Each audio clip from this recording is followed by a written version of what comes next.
जिसके जीवन में विषयों के विलास से विराग आ गया है, विषयों से नहीं। आंख का विषय है दृश्य, मैं आपको देख रहा हूं।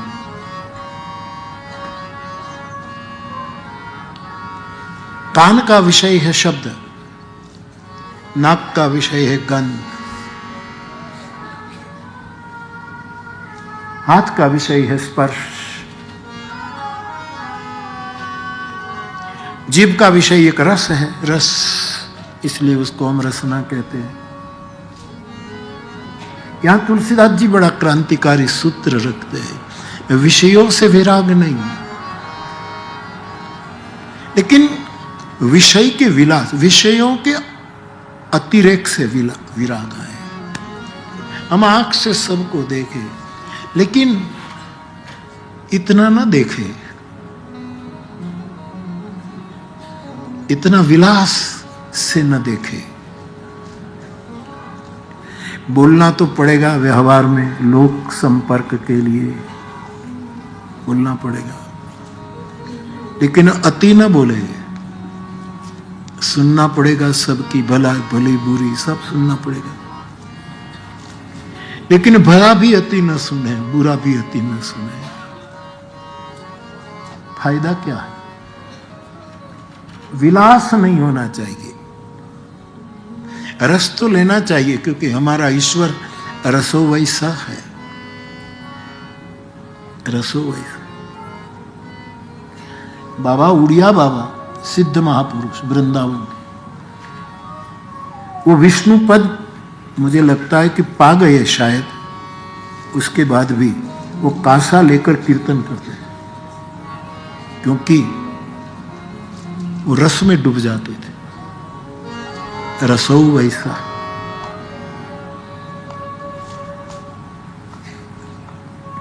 किसी भी को वो प्रणव मंत्र की दीक्षा दी, किसी को भी, कोई भी नात जात पात देखते नहीं थे। उड़िया बाबा विरोध हुआ कि बाबा अधिकारी न देखे और सभी को प्रणव। एक समय था कि कुछ मंत्र सभी को नहीं दिए जाते होंगे, तो विरोध हुआ। धर्म सम्राट करपात्री जी महाराज के गुरु, नाम तो मैं भूल गया हूं, उसके गुरु बहुत पक्के वैदिक सनातनी, खबर नहीं बाबा, मैं स्मृति में आएगा तो बताओ, लेकिन करपात्री जी के गुरु, ये पक्की बात है। उसको जब ये पता लगा कि उड़िया बाबा अनअधिकारी को प्रणव मंत्र का दान करते हैं और आत्मोपलब्धि के बाद भी सबके साथ कीर्तन करते हैं, कांसा बजाते हैं, जांच पखवात बजाते हैं, ये तो ठीक नहीं है। और ये बात धर्म सम्राट करपात्री जी के गुरु जी के कान में किसी ने डाल दी।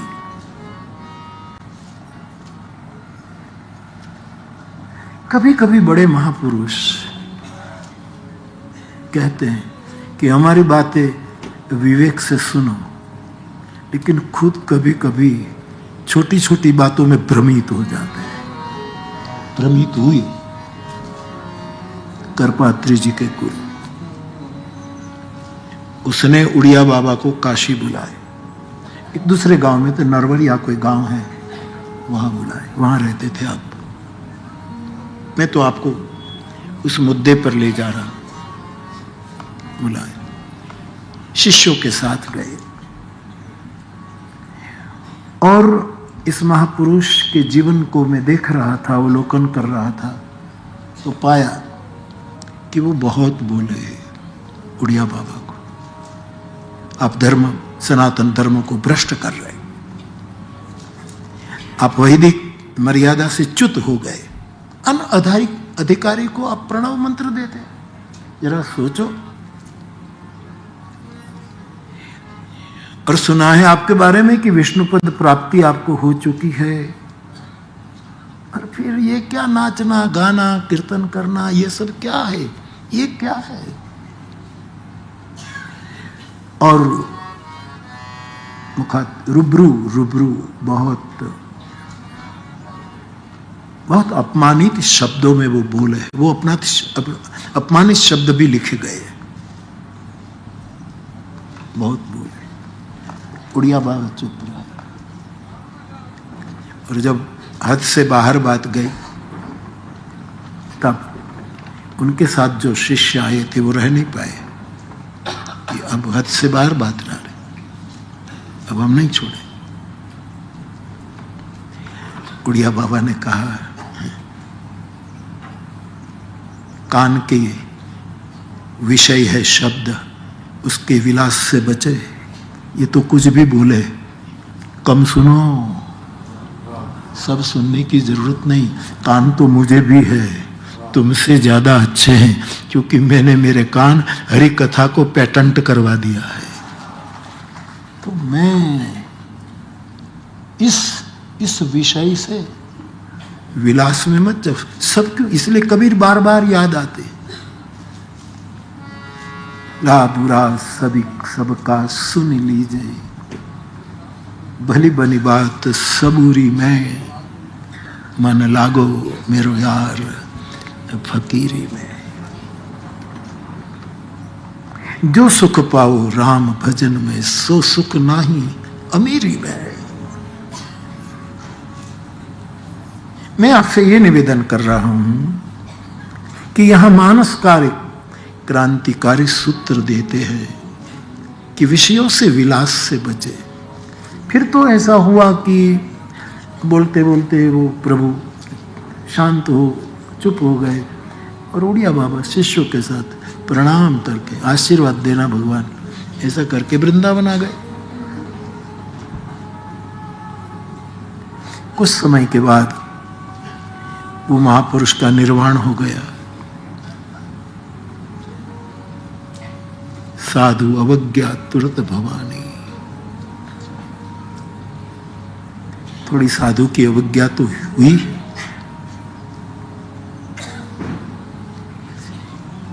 प्रारब्ध होगा, योग होगा, जो हो छोड़ो। लेकिन पता लगा उड़िया बाबा को, तो फिर वही शिष्य मंडली को लेकर वो वहां जाते हैं,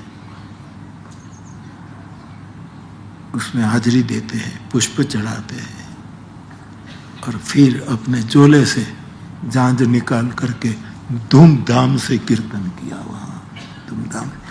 ऐसा प्रसंग ब्रह्मलीन स्वामी अखंडानंद सरस्वती जी ने लिखा है, इस आधार। एक ब्राह्मण आया उड़िया बाबा जी के पास, मेरी बेटी की शादी है, कुछ करो, कुछ करो।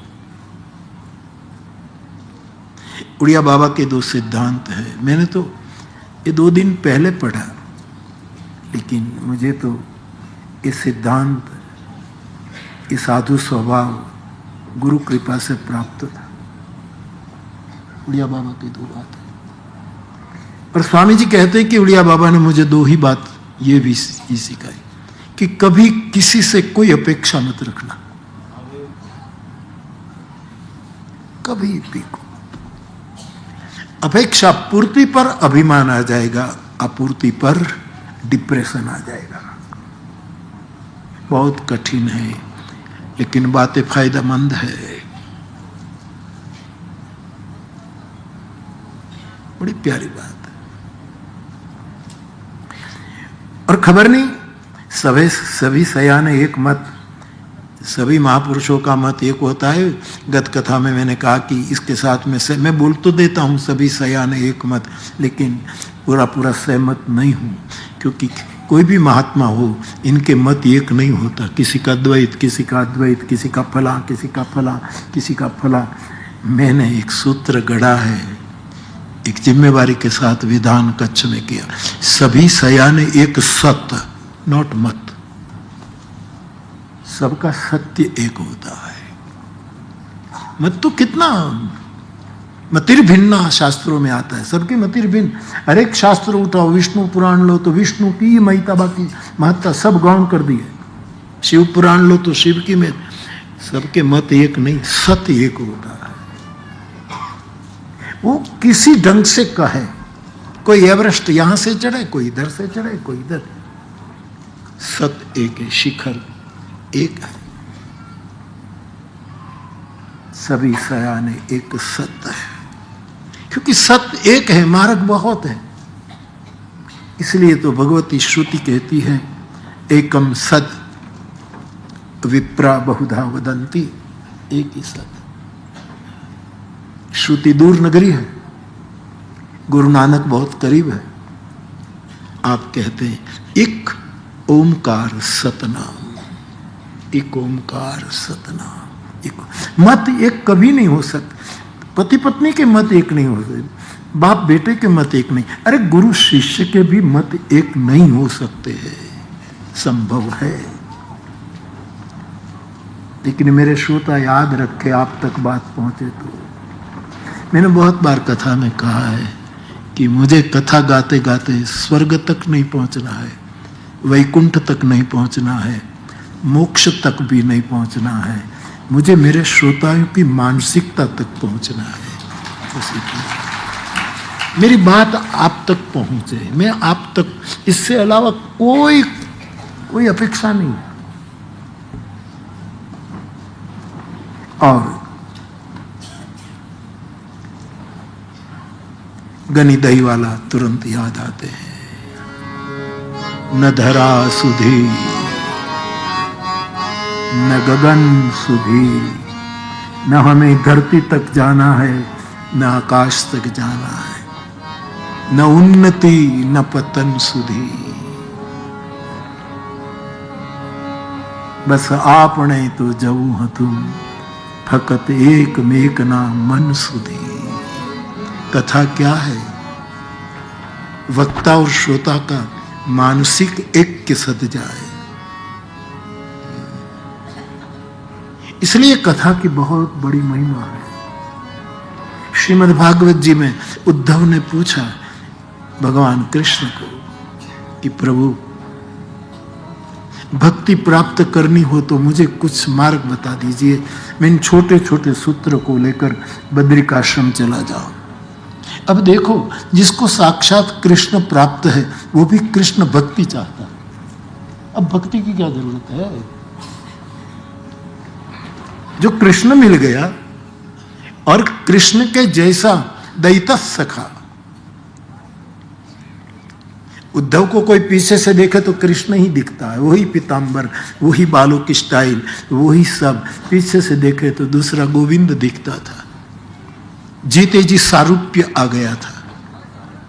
एक मुक्ति का नाम है सारूप्य, जीते जी आ गया था। लोग उद्धव को पीछे से देखा तो पुकारते थे, गोविंद आप कहां थे?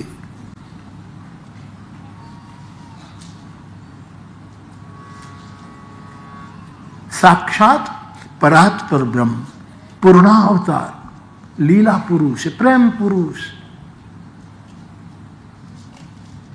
योग पुरुष, वियोग पुरुष, लोक पुरुष, श्लोक पुरुष, आम पुरुष, खास पुरुष, पूर्ण पुरुष, शून्य पुरुष, ये भगवान कृष्ण जिसको प्राप्त होने के बाद वो भक्ति के साधन पूछ रहा है। मुझे भक्ति, शायद ऐसा अर्थ हम कर सकते, लेकिन मैं ऐसा अर्थ नहीं कर पाता कि हमारे लिए प्रश्न पूछा हो, कि पूछे और जवाब दे तो हम जैसे, लेकिन वो अर्थ मेरी व्यक्तिगत बातों में है, मुझे रास नहीं आता। उसने गंभीरता से पूछा है। पहला साधन बताया है भागवत में, उद्धव कथा श्रवण कर। तू मुझे प्राप्त कर चुका है, लेकिन मेरी लीला सुन, मेरी कथा सुन, मेरा चरित्र सुन, वो तुझे भक्ति में सराबोर कर देगा। अव्यभिचारिणी भक्ति में तुम्हें लिए चलेगा। जो लोग कहते कथा क्यों सुनना, मन लगे न लगे एक बार सुन लो, फिर मैं हूं और आप है। पर आशीष बेटा मैं दुआ करता हूं, आशीर्वाद देता हूं, वो मुझे कह रहा कि बापू अब पूरी कथा सुननी है, एक बार बेटा सुन ले, समझ में आए ना आए, मैं हिंदी में बोलूं, गुजराती में बोलूं, आप कितना शब्द समझ पाते हैं, लेकिन एक बार बैठो। नदी में डुबकी लगाओ तो पुण्य हो, पवित्र हो, स्वच्छ हो, ये सब दूर नगरी है, लेकिन कम से कम भीगे तो हो जाओगे। ऐसे कथा में, ये मेरी कथा में बैठो, इसलिए मैं एक कथा की महिमा, कृष्ण कथा की महिमा।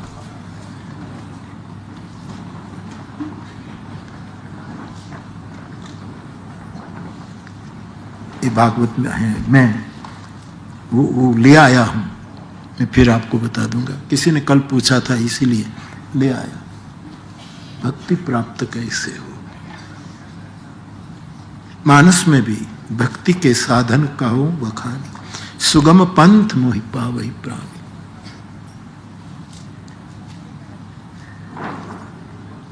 तो यहां उद्धव प्रभु से पूछता है, और कथा की, तो कथा में क्या करना है?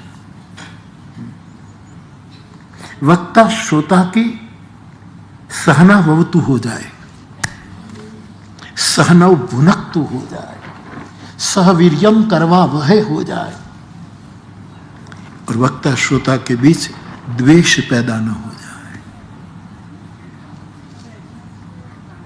कल हम बैठे थे कुछ लोग, अब मैंने तो मना कर दिया होता है कि भाई मिलना बंद है, फिर भी लोग आ जाते हैं तो इनकार क्या करते, तो बैठे थे तो बैठे थे।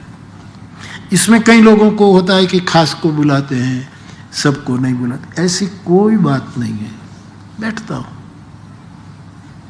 और फिर बातें चलती है तो चलती है।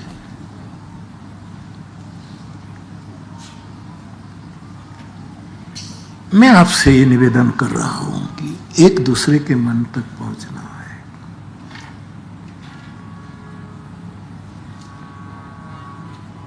न धरा सुधी, न गगन सुधी, न उन्नति, न पतन सुधी। कथा आपको उन्नत कर देगी, कथा आपका पतन कर देगी, कहीं के नहीं रहने देंगी, न स्वर्ग देगी, न पुण्य पुण्य कुछ नहीं देगी। श्रोता वक्ता की मानसिक सहना ववतु, एक दूसरे में द्वेष पैदा नहीं करनी। कभी आप जिसको बहुत प्रेम करो, जिसको बहुत आप मानो, इवन जानो भी, फिर भी उसके प्रति आपको द्वेष पैदा हो जाए, मां विद्वेषा वहे, तो समझना आप मन तक नहीं पहुंचे, स्वभाव तक नहीं पहुंचे, प्रभाव तक रुक गए।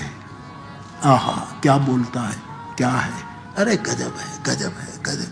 प्रभाव तक, प्रभाव एक बाधा है, स्पीड ब्रेकर है। मेरे मानस की एक बड़ी प्यारी चौपाई है।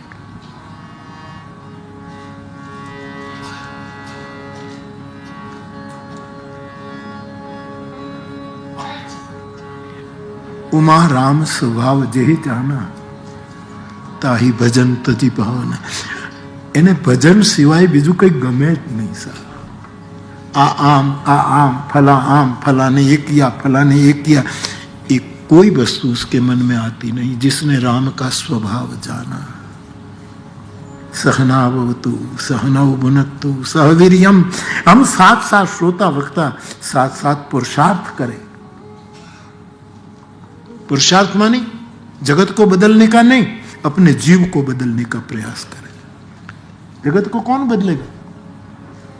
हम खुद को बदले। महाप्रभु जी वल्लभाचार्य ने कहा, चिंता कापी न कार्या। वैष्णव को चिंता कभी करनी नहीं चाहिए। बहुत बड़ा सूत्र है। वल्लभाचार्य जी कहते प्रभु कि साधक को, वैष्णव को चिंता नहीं करना चाहिए। वल्लभाचार्य, जगत गुरु वल्लभाचार्य के चरणों में प्रणाम करके मैं वैष्णव हूं, उसका मुझे आनंद है।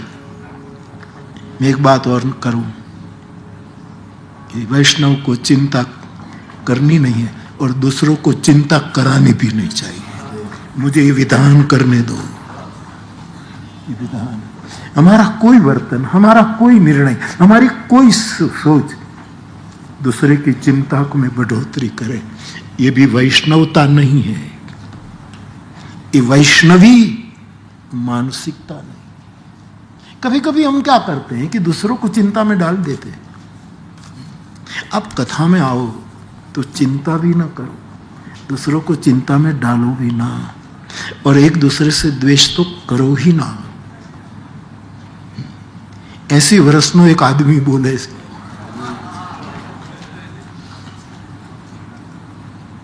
बाबा कम साले बने नहीं, 7 दशक होंगे 1-2 साल में मैं गा रहा हूं, मुझे क्या लेना है आपसे, क्या लेना,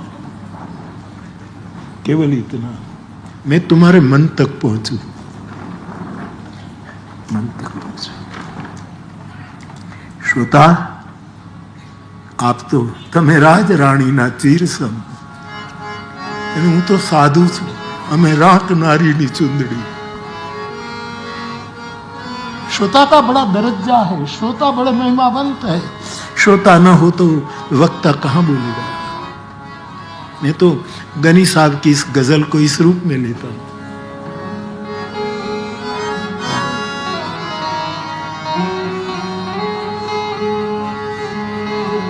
श्रोता की महिमा है। मैं हमेशा चाहता हूं आपको अच्छी सुविधा मिले, आपको अच्छी जगह बैठने को मिले, आपको ठीक से भोजन मिले, ये सब मैं मेरे मन में रखता हूं, क्योंकि कथा आई तो आप आए हैं ना, वरना नहीं आते। एक कार्य जो हो रहा है, कारण तो कथा है, कार्य कारण सिद्धांत लागू होता है। मेरे मन में मैंने बहुत बार कहा कि मेरे श्रोताओं के प्रति मेरी बहुत ममता है। ये ममता इसीलिए कि मुझे बार बार जन्म लेना है, वरना तो कहते साधु पुरुष को ममता क्या, ममता क्या। लेकिन मैं तो नरसिंह का वंशज हूं, नागर कुल में आया हूं साहब। नरसिंह ने कहा है,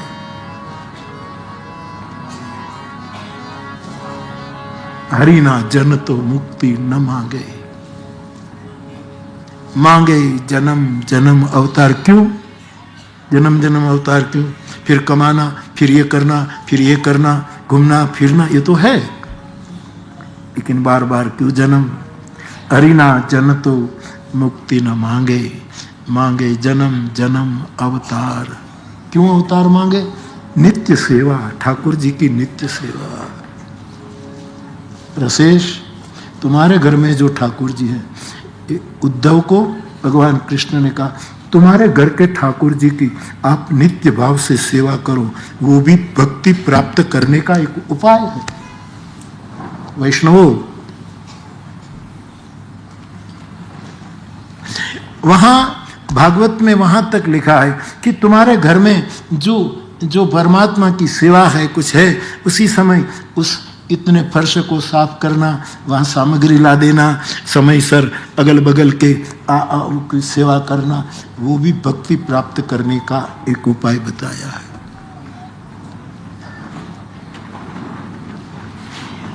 और कृष्ण कहते उद्धव, मारा कर्तापन वैष्णवों ने जो सम्मान आपे उसको मैं भक्ति प्रदान करता हूं।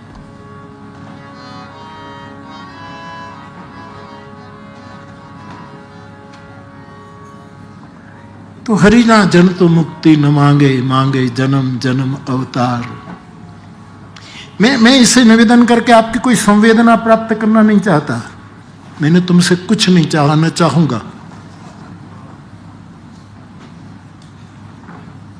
मेरे गुरु ने मुझे ये व्रत दिया है कि कभी किसी की अपेक्षा मत रखना।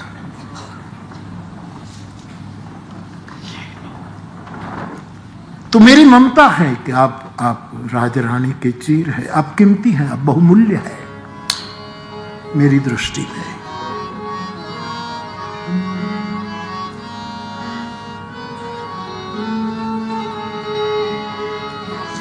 इसी रूप में गनी साहब को प्रस्तुत करता हूं। तमे राज रानी ना चीर सम, जो सम पर रहो तो न राग न द्वेष, न चिंता करना न चिंता कराना, दोनों में ये सम का अर्थ शास्त्रीय अर्थ लगाओ। गनी साहब के चित्त में जो भी कवि तो आर्ष दृष्टा होता है,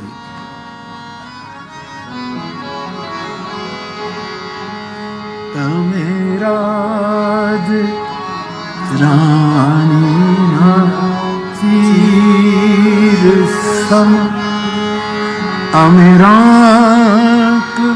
नारिणी। राग शब्द समझियाला जा रहा है। भक्ति रे करवी है ने राख थई ने रहू। राग स्वभाव से राग, रो लेना और क्या करना यार।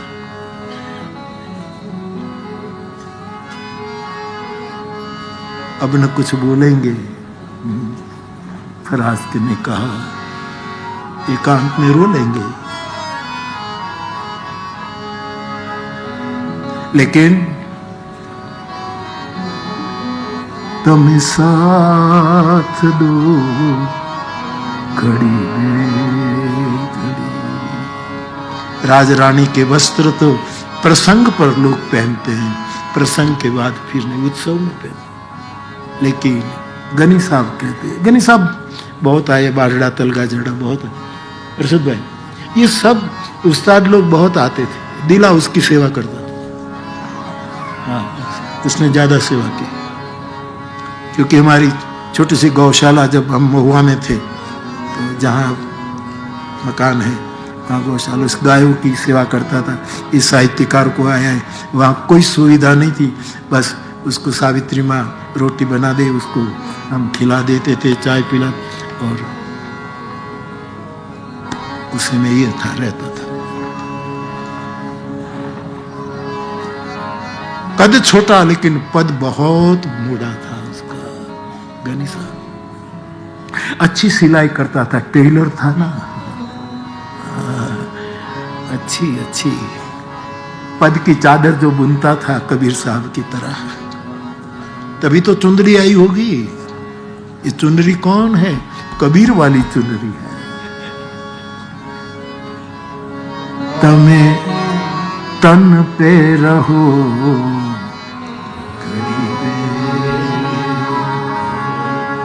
और राख साधु आमे हृदय कफन सुधी, हमें साथ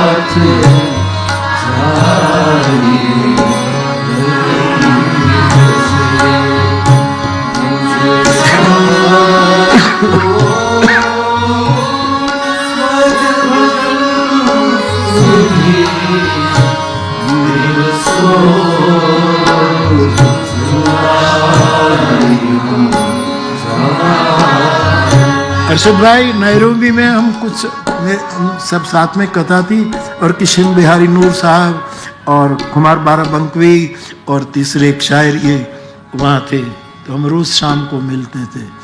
तो हरीश भाई थे साथ में।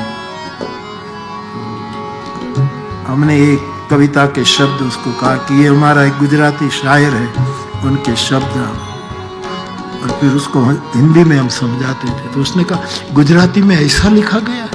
मैंने कहा हाँ, कभी गुजराती कविता इस पढ़ो। और ये जब पंक्ति हमने नूर को सुनाई कि जो हृदय नी आग बड़ी घनी, तो खुद ईश्वर है जो कृपा करी कि कोई श्वास बंद करी गई, क्या पवन न जाए अगन सुधी। कब गया आदमी? मैं आपसे निवेदन कर रहा हूं, आप मेरे लिए मूल्यवान है, मूल्यवान है। मां चाहती है अपने बच्चे के मन तक मैं पहुंचूं, बाप चाहता है अपने बेटे के स्वभाव तक पहुंचूं, गुरु चाहता है मेरे शिष्य के अंतरतम आखिरी कोने तक मैं स्पर्श कर लूं। मां विद्वशा है, तो मेरी बात आप तक पहुंचे तो मैं कह रहा हूं, विषय नहीं छोड़ना है, विषय का विलास छोड़ना है। उड़िया बाबा कहते हैं, बाबा तो बोले महापुरुष है, बाप है, ये दो शब्द कहने के अधिकारी है, हम सुनने के अधिकारी, उसमें बिगड़े क्यों? तुम्हारे कान को अति विलास मत दो। तो ब्राह्मण आया उड़िया बाबा के पास, बेटी की शादी है, बेटी की, और वो किसी से मांगता नहीं था। वो कहा कि कुछ है नहीं। मुझे बहुत अच्छा लगता है कि सालों के बाद मुझे प्रमाण मिल रहा, सभी सयाने एक सत।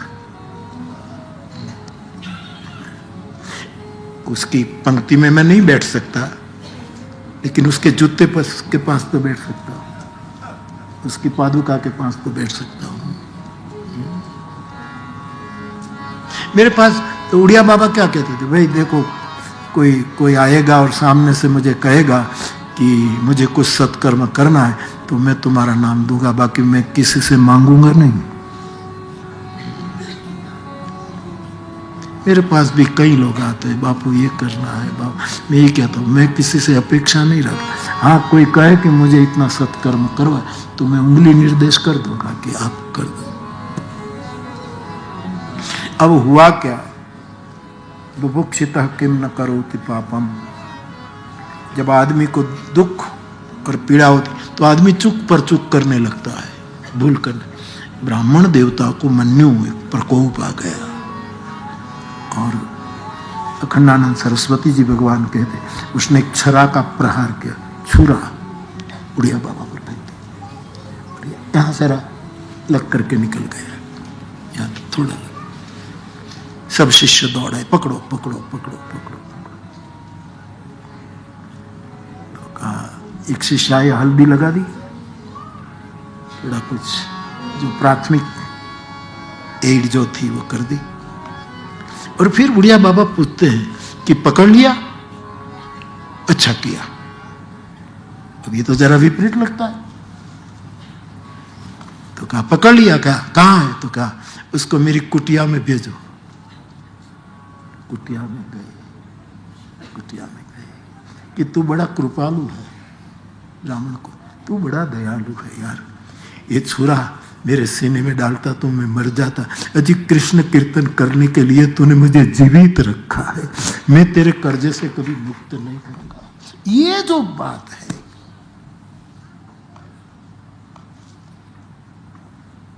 तो स्वामी जी लिखते हैं कि मुझे उड़िया बाबा ने दो बातें कि कभी किसी की अपेक्षा मत रखना, और एक बहुत बड़ी बात आपने कही, सभी सयाने, एक कभी किसी भी क्षेत्र के बहुत बड़े आदमी और जिसको पद का अहंकार हो उसको कभी निमंत्रण देकर अपने उत्सव में बुलाना नहीं, वो रहे अपने घर, कभी बुलाना नहीं, चाहे कोई भी क्षेत्र का बड़ा आदमी क्यों ना हो, नहीं बुला। हाँ, वो कहे कि बापू तलगाजड़ा में आना है तो वेलकम, रेड कारपेट। बाबा साक्षी हैं, हमें कहा था पूर्व राष्ट्रपति साहब ने, हम भोजन करने गए, एक छोटा सा प्रवचन किया, सबको मिलाए, हम साथ में भोजन किए। कोई साहब कहते बापू कभी योग मिला तो मैं तलगाजड़ आऊंगा, तब तो मेरा कर्तव्य था कि आप जरूर पधारिए हुआ, लेकिन मैं किसी को निमंत्रण नहीं देता। कई बड़े लोग आते हैं, हमारे हेलीपैड भी पर ही उतरते हैं। तो कई लोग मुझे कहते हैं, तो मैं कहता हूँ जयदेव फूलमाला लेकर हेलीपैड पर स्वागत कर लो, हमारा कर्तव्य है।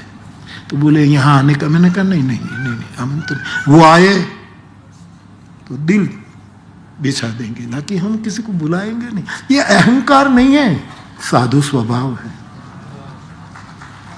क्यों यार, हमें क्या, संत को कहां सीकरी गाओ, आवन जावन पनैया टूटे, बिसर गयो हरि नाम।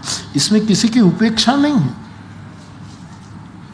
उड़िया बाबा का ही स्वभाव था, अपेक्षा नहीं। तो मैं आपसे निवेदन कर रहा हूं कि जागा हुआ कौन, जिसने प्रत्येक इंद्रियों के विषय का विलास बंद कर, जरूरी है इतना सुने, जरूरी है इतना देखे, जरूरी है इतना बोले, जरूरी है इतना खाए, जरूरी है इतना ही सोए, और जरूरी है इतना ही जागे। बहुत जागना भी नहीं, साधु संतों के कोई बात को नकल मत करना। प्रत्येक तंदुरुस्त आदमी को शरीर विज्ञान आज का कहते हैं कम से कम 8 घंटे की निद्रा होनी ही चाहिए, 8 घंटे सोना चाहिए।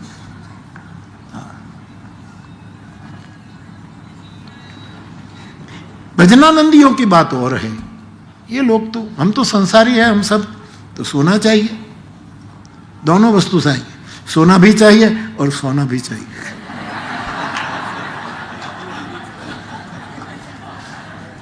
गंगा जी में निकल रहा है साहब,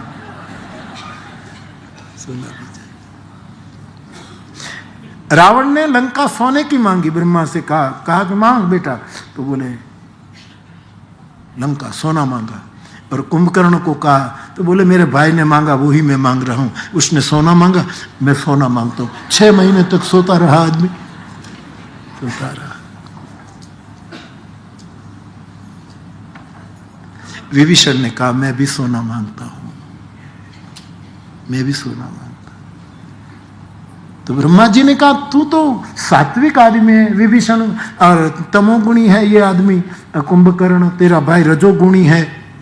तो उन्होंने तो ऐसा मांगा, एक ने ये सोना मांगा, इसने, तो तू बोले मैं भी सोना मांगता हूं। है तो सत्वगुणी है, वैष्णव है, सोना मांगता है। बोले हाँ, मुझे ऐसा सोना दो कि मुझे कोई संत आकर जगा दे, जब हनुमान जी आएगा तब मैं जाग जाऊंगा और मेरे आंगन में वैष्णव का स्वागत। तीनों ने सोना मांगा। मैं आपसे निवेदन कर रहा हूं, विषय का विलास छूटे, अति वॉक भी मत करो। हाँ, स्पर्धा में जाना हो तो दौड़ो, अति एक्सरसाइज भी जितनी जरूरी है इतनी करो। अति एक्सरसाइज टूट जाओगे। आप पैंट पैरिन भागे जा रहे हो साहब, अति नहीं। और इसका मतलब ये नहीं कि एक्सरसाइज ना करें तो हम एकदम मोटे हो जाएंगे, ऐसा। हमने जिंदगी में कोई एक्सरसाइज नहीं की, बैठे तो बैठे, चले तो चले, करनी चाहिए। रामदेव बाबा ने जो सिखाया, योगा करना चाहिए, साल में एक बार डॉक्टर से चेकअप कराना चाहिए, करना चाहिए। लेकिन आ બધું ચેકઅપ વર્ષે વર્ષે એ પૈસા વાળા કરાવે, ગરીબ બિચારો ક્યાં ચેકઅપ કરે? હા, તો પૈસા વધારે છે, ડોક્ટરના ભાગના હોય એટલા બધા ચેક કરાવ્યા કરે, અને બધું 24 કલાક સુધી ચેક કરે અને 3 લાખ રૂપિયા લઈ લે। આ પૈસા વાળા માટે ડોક્ટર આવ્યા છે, ગરીબ માણસ ક્યાં ચેકઅપ કરે? બેચારા એને તો ખેતરમાં કોદાળી લઈને જાય, એમાં બધી એક્સરસાઇઝ પૂરી થઈ।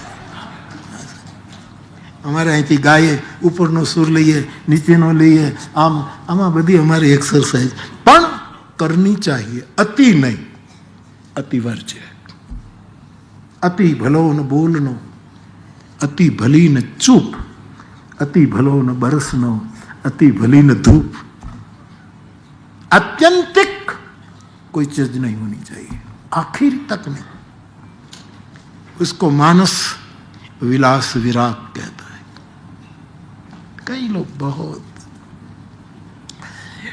5 मील की दौड़ में आपको स्पर्धक होना है तो दौड़ो, लेकिन फिर अति क्या, अति। राम नाम जितना ज्यादा जपोगे दवा भी आपकी कम हो जाएगी, दवाइयां की मात्रा कम हो जाएगी साहब। जासु नाम बहु भेष, कृष्ण नाम जैसी कोई औषधि नहीं है साहब। गोविंद दामोदर माधवेति। तो वेद कहता है जो जागा है वो दूसरों को जगा सकता है, और जो दूसरों को जगा दे, जो जाग जाए, वो अपनी चर्म चक्षु से जैसे सूर्य को देख सकता है, वैसे गुरु दत्त दिव्य दृष्टि से वो सूर्यों को भी देखता है। उसकी ऐसे परम वैष्णव की चर्चा वेद करता है। तो ऐसा विष्णु कौन है? परसों में भिक्षा कर रहा था तो मुझे पूछा गया कि बापू विष्णु पद और गुरु पद एक है कि अंतर है? मैंने कहा अंतर है, विष्णु पद से भी गुरु पद ऊंचा है, बिल्कुल मेरे लिए तो ऊंचा है, आप अपनी जाने। और सहजोबाई के लिए भी ऊंचा है गुरु पद, सहजोबाई का पद है।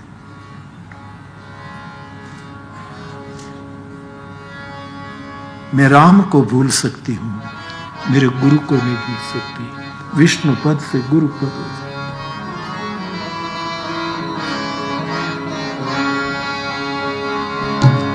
राम तजोते गुरु न विसारो, राम तजोते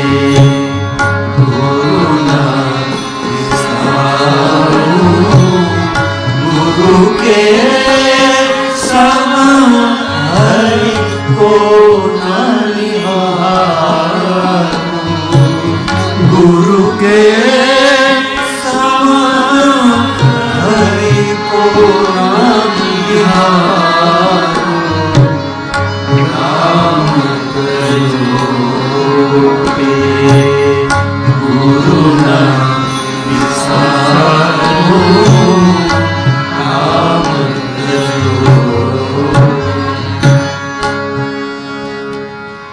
गुरु राम ने तो हमें संसार की माया में भेज दिया, गुरु ने माया बंधन से मुक्त कर दिया। सत्यभाई का पद है। चरणदास गुरु कृपा कीनी, पलट दीन मरी नयन पुत्रिया। उसके गुरु चरणदास रहे। ओशो ने बहुत बड़े प्रवचन किए उसके पदों पर,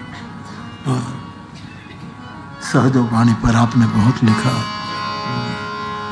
तो गुरु पद और विष्णु पद की बात चलती है। ये विष्णु पद की वेद, लेकिन एक बात और के परमम पदम, वो किसका? मैं कहूं और मान लो ऐसा नहीं, वेद कहता। एक और विष्णु पद और दूसरी बार परमम पदम। भाष्यकारों ने कहा कि ये परम पद विष्णु का ही नहीं, तलगा जड़ा की आंख कहती है वो परम पद गुरु का पद है। वो इससे भी आगे गुरु निष्ठों के लिए। तो ऐसा विषय विष्णु भगवान का चल रहा है। इसीलिए ऐसा विष्णु कौन? મને તો વિષ્ણુ પણ મળ્યા અને ત્રિભુવન પણ મળ્યા.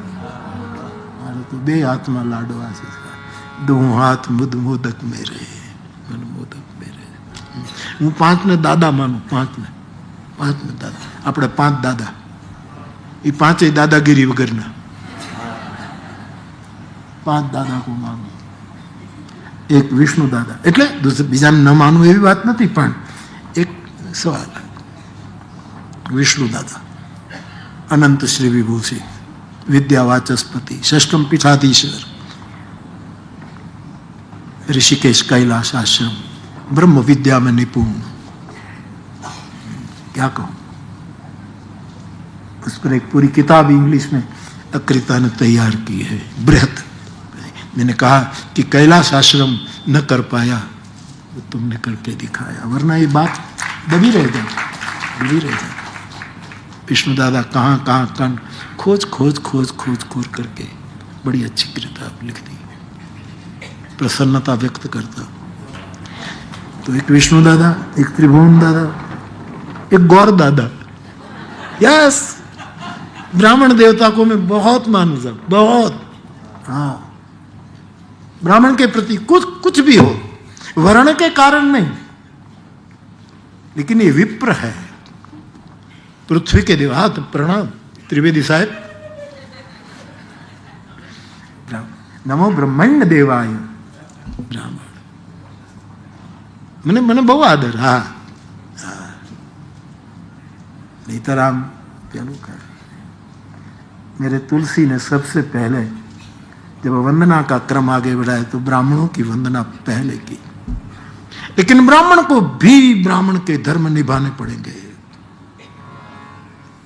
पाछું હું તો નરસિંહ મહેતામાં આવું ને એટલે પાછું હું કહી શકું બ્રાહ્મણોને કે આપણે આપણા ધર્મ સંભાળવા અને ધર્મનો મર્મ લેવો વિચારી, નિજ નિજ ધર્મ નિરત શ્રુતિ। एक विष्णु दादा, एक त्रिभुवन दादा, एक गौर दादा, हमारे ब्राह्मण देवता, चौथा हनुमान दादा, पांचवा शंकर दादा, पंच दादा साहब, पंच दादा। અને પાંચેય પ્રયાગ જેવા છે સાહેબ, પાંચો પ્રયાગ। ऐसा कौन विष्णु पद अथवा तो गुरु पद जो को एक साथ जोड़ दो समांतर। यद्यपि गुरु पद ऊंचा है, बिल्कुल ऊंचा है मेरे लिए। गुरु गोविंद दोनों खड़े किसको लागू पाए, बलिहारी गुरुदेव की किसने परिचय करा दिया कि ये गोविंद है। कौन बताता, आमने सामने कर दिया गुरु ने, फिर हट जाता है और आमने सामने कर देता।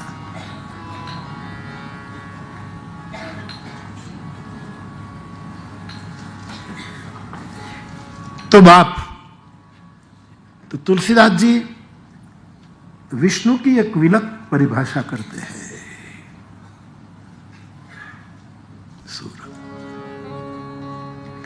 नील सरोरुह श्याम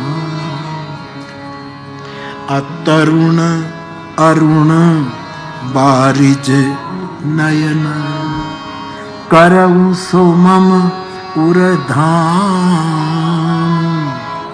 सदा क्षीर सागर। पंचदेव की पूजा की बात शंकराचार्य भगवान ने कही, तब विष्णु की बात जो हम पहले दिन ले चुके हैं, ये सोरठा, वहां विष्णु पद के 5 लक्षण बताए। नील सरो रुह श्याम, पहला लक्षण श्याम वर्ण है, नील कमल की तरह।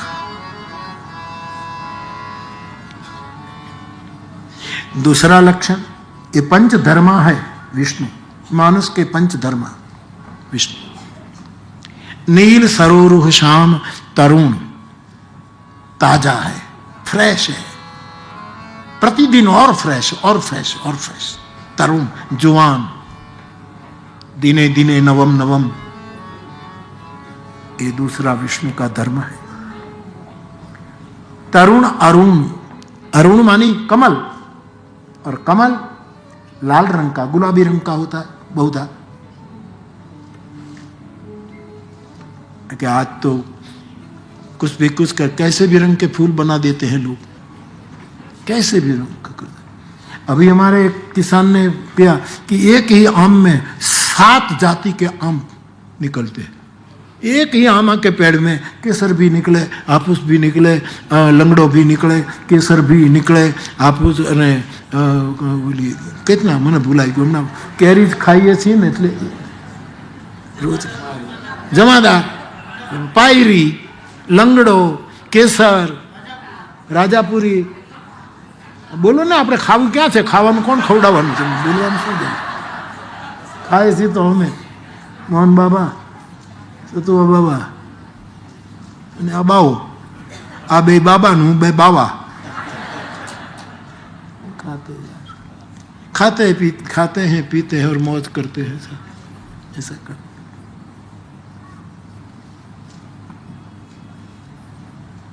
आज का विज्ञान कैसे भी रंग के कमल बना देते हैं, गुलाब बना देते हैं, फल बना देते हैं ये होते नहीं। आ जापान वाળાએ નહીં તરબૂચ ચોરસ કર્યા કે ટ્રકમાંથી દડી ન જાય. રીતસર છે ચોરસ. હવે ચોરસ મને તો કોઈ ચોરસ ખાઈ હું ખાવું જ નહીં કે આ ચોરસનો એ તો જે ગોળ મોટો અને એના ઓલા જે બી વગરના તરબૂચ કરી નાખે.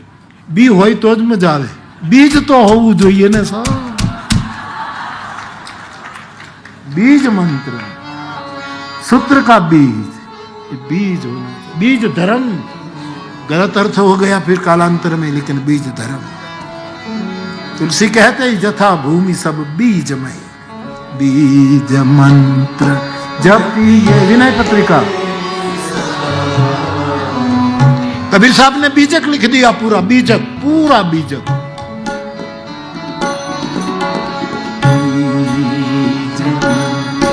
जपिए जो जप. शिव जी बीज मंत्र का जप करते. कौन बीज मंत्र? राम मंत्र जपिए सदा जो जप वीर महा अवतारिये सारे सिद्धि हो सकल काल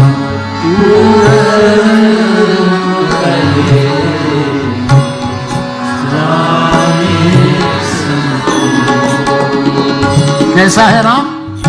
बलि पूजा चाहत नहीं. कभी बलि पूजा नहीं मांगे. बलिदान चढ़ाओ, तंत्र में जाकर इस पशु को काटो, वो नहीं कहेगा. बलि पूजा चाहत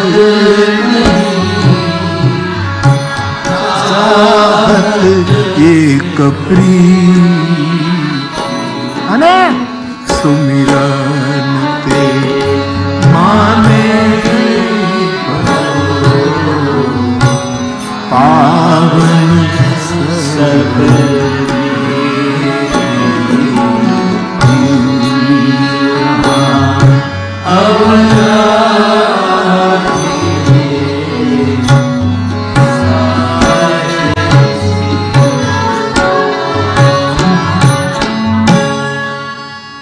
सालों पहले नैरोबी की कथा लोहाणावाड़ी में, और ये पद मैंने बबी भाई के घर बैठ करके रात्रि के 2 बजे कंपोज किया था. ये पद विनय के ये 2 पद. हाँ,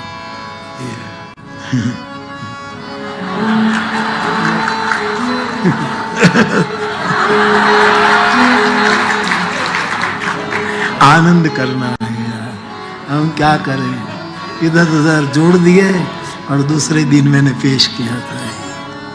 है निको मेरो देवता कौशलपति.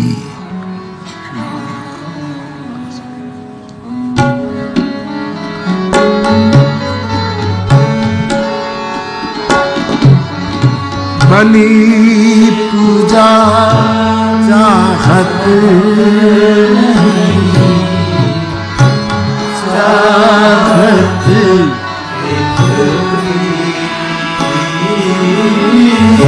बलि पूजा चाहत नहीं, चाहत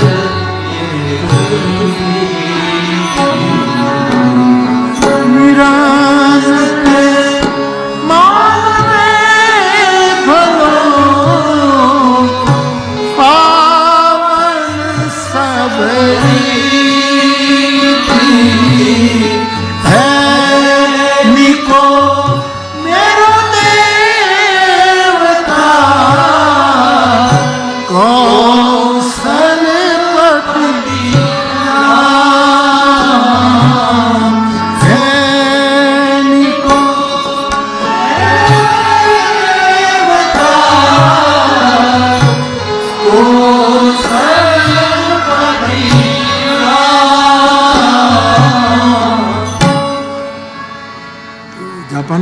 चौरस बना दिए तरबूज, ट्रक में सुई। आज का विज्ञान क्या? तो कमल का वर्ण शाम होता है, नील कमल। एक पिक्चर आया था, मुझे बधु याद है ना, नील कमल एक पिक्चर, उसका एक गीत था, कौन सा? बाबुल की दुआ में बेटी। हाँ वो तो है, लेकिन एक दूसरा अच्छा, तुझको पुकारे मेरा प्यार।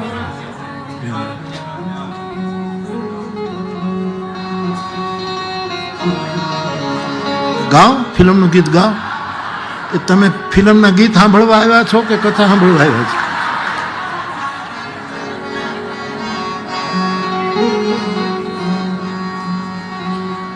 છોડ.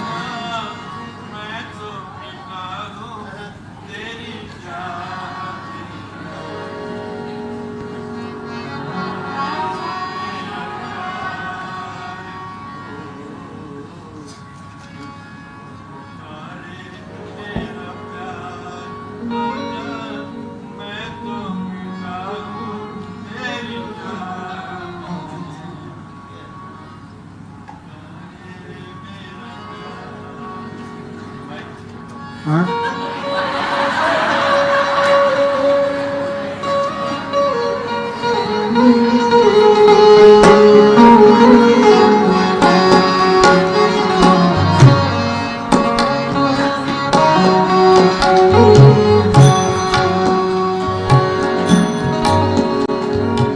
દાવો ન કરવું, પણ તમે તમારી આત્માને પૂછજો, મેં હું તમને જેટલો આનંદ કરાવું જેટલા તમારા મા બાપે નહીં કરાવ્યું.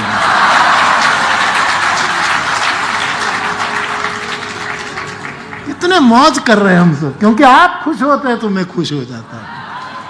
मेरा तो एक ही सूत्र में कहता रहता हूं, प्रणव ने तो उस पर एक गजल लिख डाली है, खुश रहो. एक ही शब्द है, खुश रहो, खुश रहो, खुश रहो. हाँ, आ गया भाई साहब.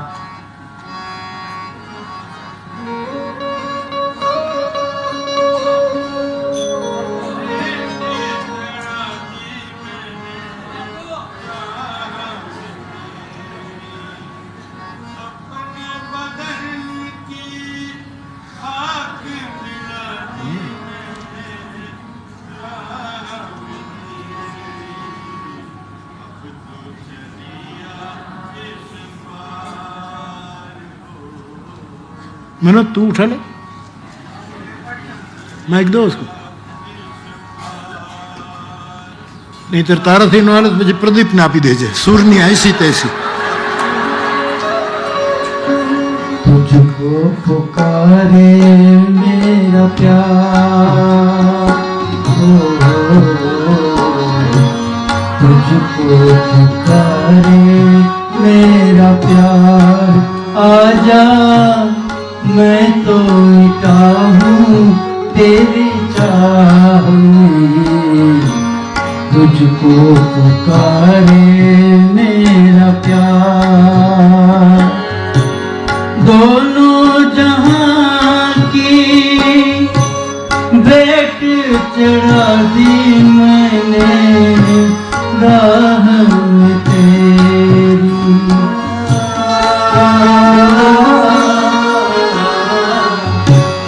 अपने बदन की खाक मिला दी मैंने राह में तेरी. अब तो दुनिया उस पार हो, अब तो दुनिया उस पार. आजा मैं तो मिटा हूँ तेरी चाह में, तुझको पुकारे मेरा प्यार. हो तुझको पुकारे मेरा प्यार. आजा आजा आजा. નથી આવવું, નથી આવવું, નથી આવવું. खुश रहो मनोज के लिए और बबुल के लिए.